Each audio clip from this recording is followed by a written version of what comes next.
What's good? It's Woog.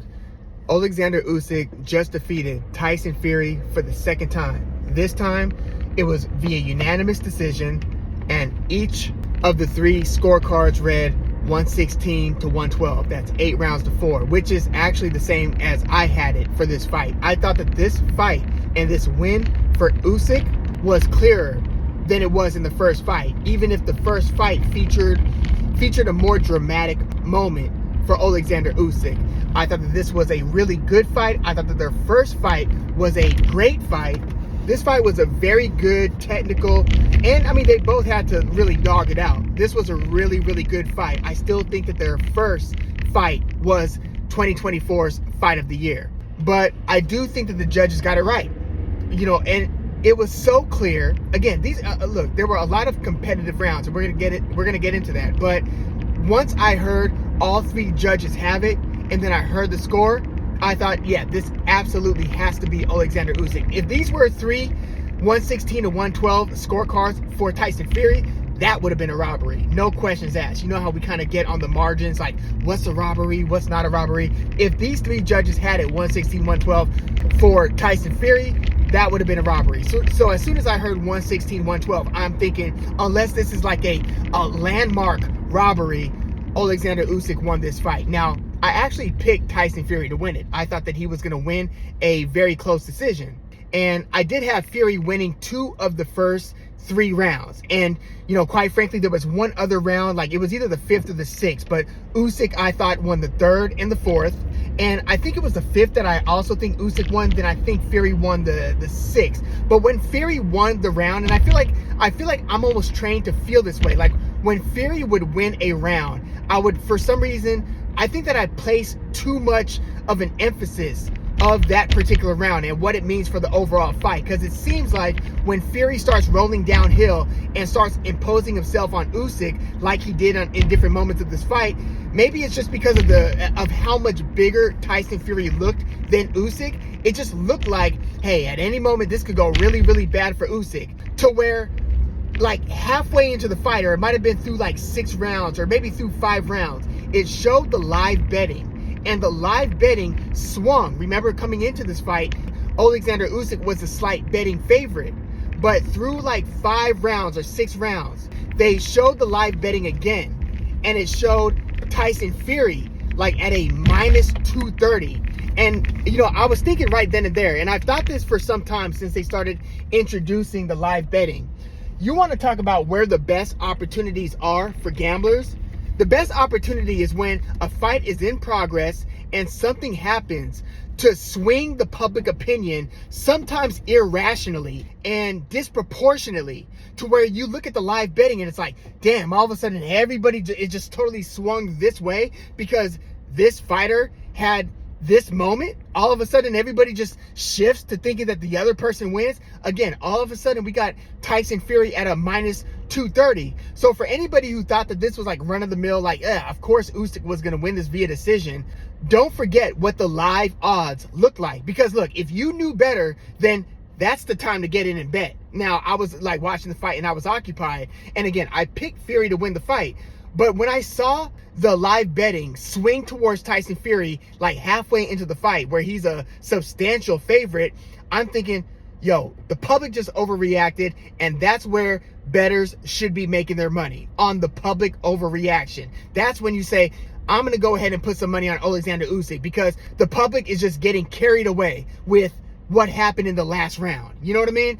But yeah, this was a very competitive fight. I thought that after 10 rounds, I had Usyk up 6 rounds to 4, and I thought that Usyk won the 11th and the 12th round. So I, again, had it 8 rounds to 4, 116 to 112. But look, Tyson Fury came in much heavier. We all saw that. We all knew that. He was 280 pounds, and I figured that he was going to try to physically impose himself more, and he did. Look, he featured a lot more volume in the early rounds this fight. It just seemed like he was taking more opportunities to throw more punches in this fight than he did in the first. Now, he whiffed on a lot of them. Usyk blocked a lot of those. But Fury, he was getting so right hand uppercut happy, which if you saw the success that Fury had with the right hand uppercut in the first fight, you would be thinking, why not get a little right hand uppercut happy if that's what's working for you? Fury would jump in and throw big punches, but here's the thing, and I think Usyk realized this in the first fight. When Fury overcommits and he comes in and throws like 2 punches or more, big punches, right? He was throwing like big clubbing shots. If he doesn't land on the target, he is so vulnerable to the counter. Yes, Fury does feature some head movement and stuff, but Usyk jumps on those opportunities. When Tyson Fury brings himself in range or allows Usyk to close the distance, but when Fury's in range and he's standing there and he's not throwing punches, he is so ripe to getting hit by one of Usyk's like looping left hands. Or even when Fury would overcommit, sometimes Usyk would kind of also tap him with the lead right check hook. Now, this fight also featured Fury switching to southpaw, which he didn't do in the first fight. He switched to southpaw like in the 5th or the 6th round, and you saw him stand heavily in southpaw for like a couple of rounds. Once he got tagged a couple times very cleanly by Usyk, and Usyk had some of his biggest moments at that point of the fight, you saw Fury switch back to orthodox, like you saw him switching stances frequently against Francis Ngannou, until he realized that, okay, I still don't have this figured out, and now I'm going to get myself hurt because my defense isn't as good once I switch to southpaw. Let me get back into my more defensively responsible orthodox stance. But yo, I just want to like re-emphasize, and I was saying this in the preview, I was saying this in the post-fight after the first fight, Alexander Usyk's legs at 37 years old, the fact that he's able to move as frequently as he does laterally and jump in and out, change levels, feint, and use his lead right hand as that probing, kind of circling lead hand. The way that he's able to just put these things together, again, changing levels, moving laterally, coming in. By the middle to later rounds, it looked like Usyk was hunting Fury.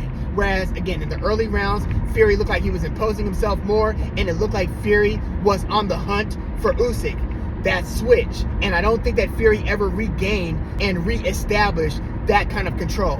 So at the end of the day, you had a very good fight. You had Fury very competitive, throwing some dangerous, hard punches. Like, I thought that he sat on his punches a lot more with both hands, not only with the right hand to the body, which he was throwing a 2-fisted attack to the body, but also with the left hand up top, throwing kind of a check hook or even a lead hook of his own, as well as the right hand to the body and the right hand up top. And again, getting very right hand uppercut happy. So Fury, look, Fury did his thing. Like, he did a lot of things right. He would have, I thought he would have beaten a lot of guys tonight. It's not like we were looking at look, if you thought that, if you're of the mind that Fury's been diminished since, let's say, his second fight with Wilder. Now, some people will take it as far back as, you know, us never having seen the Tyson Fury that fought Vladimir Klitschko since that Klitschko fight. I'm not going to argue against that. But I still thought that the Fury, not who fought Wilder the first time or that had those first 2 comeback fights, but the Fury that fought Wilder in the rematch, that was about as good as I ever saw Tyson Fury after his long layoff after beating Vladimir Klitschko. I don't think we've seen a Fury that good since the rematch against Deontay Wilder. So if you think that he's just been super diminished since that, okay, but I still think that we've gotten a very good Tyson Fury in some of these fights after that rematch against Wilder. And I do think that Fury came prepared. Yes, he was heavier for this fight, but I thought that he boxed pretty well. He boxed pretty well. And he threw with a lot of volume, especially in the first minute of some of these rounds. Now, in the second half of the fight, you saw his volume drop off to where he would get off the stool, he would start the round pretty hot with a few nice combinations. But then in the second minute of that round, his activity would taper off. Then Usyk gets back to hunting him. Usyk gets back to kind of cuffing him around, hitting him cleanly. So many shots that Usyk landed to Fury's body, and Usyk then landing up top a lot to Fury, to where he's kind of knocking him around. You saw Fury's head get jerked back a lot, and just clean, not devastating, but effective, clean punches from Alexander Usyk. You would see a lot of that after the first minute, especially, of a lot of these rounds. Again, Fury would start the round pretty well and pretty actively. Then his activity would taper off. He would look a little bit tired, and then Usyk would usually often take over the round. So I thought that we got a lot of that. But I thought that Fury fought a pretty good and dogged and pretty determined fight. And again, I think that he boxed well. I just think that Usyk boxed better. The movement, he outworked Fury. He threw a lot more punches than Fury. And Fury, if he did have a power advantage, it wasn't like a super distinct power advantage, and he wasn't landing as accurately and as cleanly as Usyk. A lot of those uppercuts were partially blocked by Usyk's arms. They were kind of like partially, ricocheting off the arm and then kind of catching some body but some arm. So Fury, with a lot of the shots that looked dangerous, wasn't landing cleanly. Now, he did stop Usyk in his tracks and even backed him up with a couple nice punches to where you're wondering, damn, did that hurt Usyk? Did that hurt Usyk? There were a few of those moments, but there were also a few moments where Usyk stopped Fury dead in his tracks. Like, there was one punch where I was watching this fight with a lot of family. My brother said it looked like Fury walked into a glass door because Fury was taking a step forward, caught a clean shot from Usyk, and was stopped dead in his tracks. So Usyk was the more accurate puncher, and he was a lot more voluminous, to where anytime it looked like Fury started gaining some momentum. Now, again, he won a few rounds. I thought he won 4 rounds. But in a lot of the other rounds, anytime it looked like Fury started to establish something, to really get something going, Usyk would reclaim that superiority within the next, 20 seconds. Usyk is so good about that. Usyk is excellent about not letting the optics get out of hand. Always responding with something. Putting the mental and physical pressure. As soon as you get hit with a nice shot, start dipping and start landing and start doing what's working with you and start backing the opponent up to let everybody know, no, I am reasserting control. Usyk is phenomenal at that. So again, Fury fought well. He boxed well. Usyk just fought and boxed better. He boxed better and he showed more dog. Because again, a lot of these jump ball 50-50, anybody could take this round scenarios where you needed to win that last 45 seconds or minute of the round, it would be Usyk backing Fury up and landing the cleaner shots. And that was often whether Fury was coming forward or waiting for Usyk to make his move. Usyk just won this fight more clearly. A lot of competitive rounds, but won this fight more clearly than he did in the first fight, even again, if there weren't any moments as dramatic for Usyk as there was in that first fight. So, hats off to, Alexander Usyk, and hats off for Tyson Fury for a very good effort in a decision loss. I didn't love how Fury, walked out of the ring, but he's the fighter. It's his prerogative. Yeah, you want the loser to stick around and have his interview too, but boxing is a very emotional sport. These guys pour everything into it. Fury reportedly and admittedly, or at least, he said that he didn't, talk to his wife and his family for months. So these fighters put so much into the sport, and these are some legacy defining fights, and we know how much the Gypsy King's legacy has mattered over the past few years. I mean, just like a couple years ago, we were talking about Fury on a short list with some of the great heavyweights in boxing history. Now there's no way that you could talk about Fury's career or about the era without starting off with Alexander Usyk is the greatest fighter of this era, period, point blank. Anybody else you want to mention, you got to mention them after Alexander Usyk. And that's what this fight, that's what the first fight between Fury and Usyk did. But that's what this second fight doubled down on. Even if you could say that it's not fair because Fury is post-prime, but Usyk's the older fighter, but Fury probably has more tread off the tires. He had 3 fights with Deontay Wilder, and I do think that Fury seems more significantly diminished compared to his best self than Usyk, even at 37. Then Usyk is look, I'm not sure that this isn't the best we've ever seen of Usyk. I honestly don't know if we've seen any decline in Alexander Usyk. I don't think his feet are as happy and are as active as they were when he was a cruiserweight. I don't think he moves as much, but he's fighting heavyweights, and he's coming into the ring at 230 and not 210. So Alexander Usyk, greatest of the era. I mean, look, and you saw how Daniel Dubois jumped in the ring after, I didn't love that. I wanted Usyk to be able to have his moment, because we all remember when he had his moment kind of taken from him when Anthony Joshua went nutty after the rematch versus Usyk, and he took the Ukraine flag and took the mic and started just kind of having his way in the post-fight talk.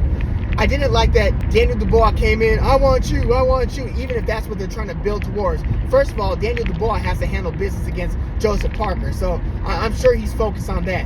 But yeah, I didn't love Usyk getting this moment taken away from him. And what's up with the Saudi crowd? Were they booing, or did I misinterpret that? That's one thing about having these fights in Saudi Arabia. Yes, I love what Turki Al-Sheikh, at least in the short term, is doing and has done for boxing. I'm not sure if you noticed that he took over and bought Michael Benson's X or Twitter X account. And so now if you try to go to Michael Benson's original account, it'll reroute you to Ring Magazine, since Turki Al-Sheikh bought that out, and now he's about to relaunch that website and magazine. I thought that the website had a few false starts. They had a countdown that every time the countdown wrapped up, they would reset the time to like another 12 hours, and now it's saying coming in January. So I'm sure they're eventually gonna get it right. But Turki Al-Sheikh, I love what he's doing in the short term, and I'm sure that he's got a plan that he wants to see unfold.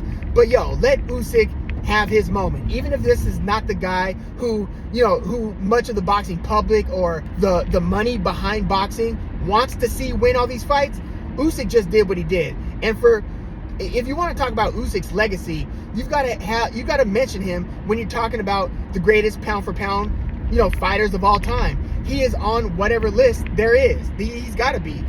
Now, when you're talking about the greatest heavyweights of all time, it gets a little bit more complicated because he's had a shorter sample size. Now, 7 heavyweight fights? Chaz Witherspoon, Derek Chisora, 2 fights against AJ, the fight against Daniel Dubois, and now the 2 fights against Tyson Fury. That's his whole heavyweight career today. And while he is undefeated and he's beaten, he beat Tyson Fury twice, beat Anthony Joshua twice, and he beat the current IBF champion, Daniel Dubois. If he ends up circling back and beating Daniel Dubois a second time, that would mean that he beat Fury twice, AJ twice, Daniel Dubois twice. Damn. You know what I mean? And he's been talking about going back to cruiserweight. I don't know.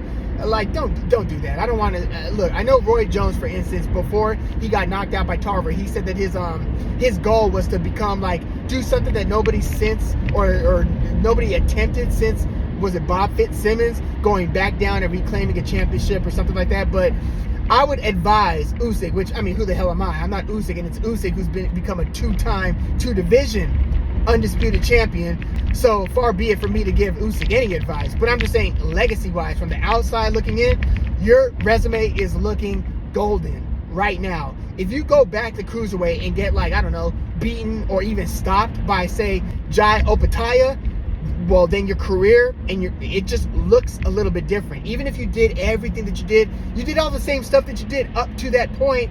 But if you lose once or more, it will inevitably be considered.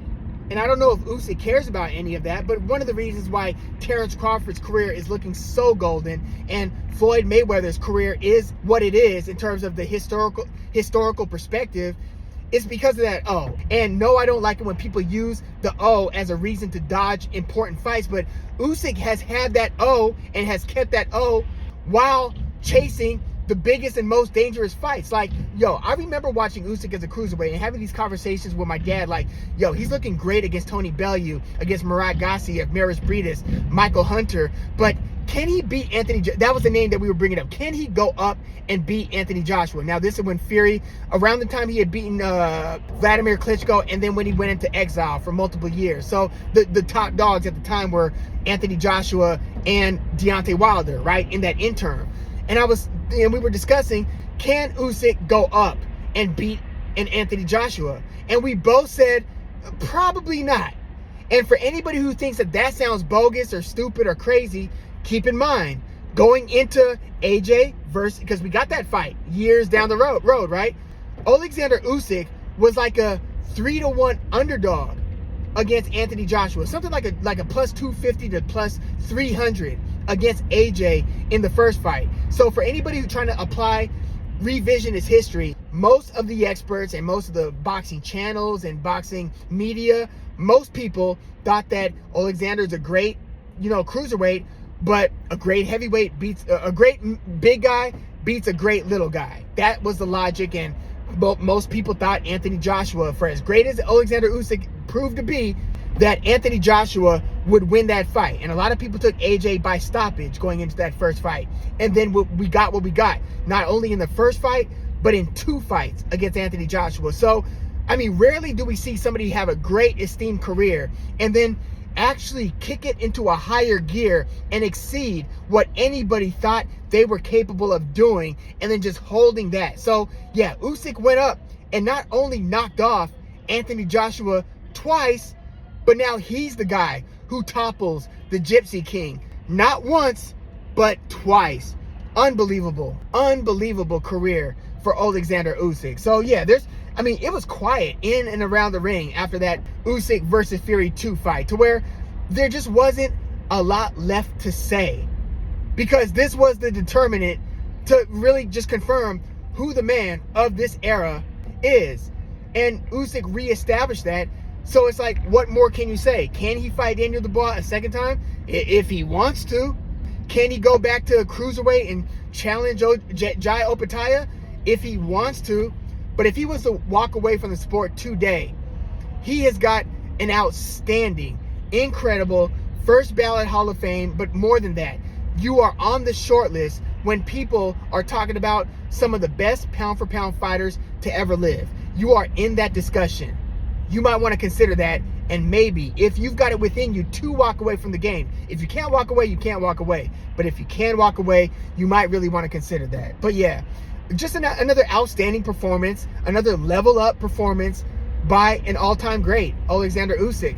Fury fought and boxed well. Usyk just fights and boxes a little bit better.